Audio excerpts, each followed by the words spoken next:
السلام عليكم ورحمة الله وبركاته. بسم الله والصلاة والسلام على الحبيب المصطفى سيدنا محمد صلى الله عليه وسلم. الواد من كتر غله موت العريس يوم فرحه. والواقعة دي حصلت فين؟ في البحيرة في دمنهور. بداية الواقعة شاب اسمه محمد راح علشان خاطر يتقدم لبنت عمه، وهو بيحب بنت عمه أو بنت جميلة وعلى قدر كبير من الجمال، ولكن عمه جه بقى هنا عند الجواز قال له لا يا حبيبي، معلش يا ابني، انت اخوها وهي اختك، حتة الجواز دي اركنها على جنب، معلش يا ابني ما تزعلش مني. الواد طبعا عمل نفسه مش زعلان ولا حاجة، لكن هو من جواه نار بتغلي، مش عارف يعمل ايه ولا يتصرف ازاي. ما هو واد عاطل ما بيشتغلش. طيب هيعمل ايه وهيتصرف ازاي؟ قال لك احسن حاجه بقى، وهيجي يوم من الايام كده هما الاتنين يعني يتفسخوا ولا حاجه. هو عنده امل ان يجي يوم في الايام والخطوبه تتفسخ. ولكن اللي حصل غير اللي هو متوقعه. الفاتحه اتقالت والخطوبه تمت ونزلوا يشتروا الشبكه وتحدد يوم الفرح وخلاص، ولقى نفسه هوبا الواد هيتجوز البنت. نور هيتجوز العروسه. كان اسم نور اللي هو العريس. طب يعمل ايه؟ يتصرف ازاي؟ مش عارف يعمل ايه.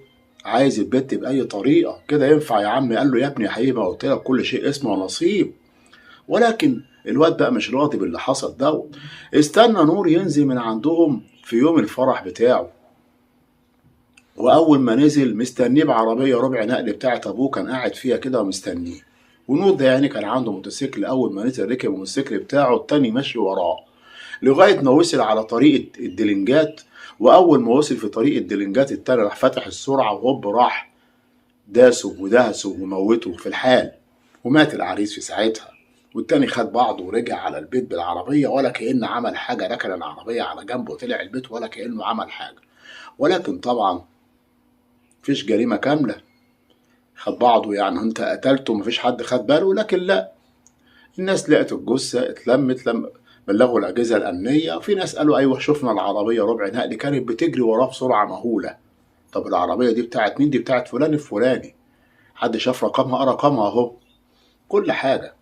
لغاية ما طبعا راحوا قبضوا على صاحب العربية اللي هو أبوه. أنا ما ركبتش العربية النهاردة. هوب مين طلع؟ مين؟ ابنه. تعالى يا ابني أنت اللي عملت كده. الولد اعترف بكل حاجة، قال أيوه أنا اللي عملت كده. ليه؟ عشان خاطر أنا بحب بنت عمي، وعمي رفضني ولقيت اللي هو ده هيتجوزها. وبنت عمي ليا، بنت عمك ليك ازاي يا ابني؟ هو بالعافية يا حبيبي. تم القبض عليه، اعترف اعترافات تفصيلية ومثل الجريمة. طبعا ده كده اخرته الاعدام. ليه؟ البيه ما كانش راضي بنصيبه. كل واحد فينا يا ابني مكتوب له قبل ما يتولد اذا كان هو شقي ولا سعيد، غني ولا فقير، هيتجوز مين وهيموت امتى. لكن هنقول ايه بس؟ لله الامر من قبل ومن بعد. بشكركم جدا، بتمنى من حضراتكم الاشتراك في القناة وتفعيل زر الجرس. والسلام عليكم ورحمة الله تعالى وبركاته.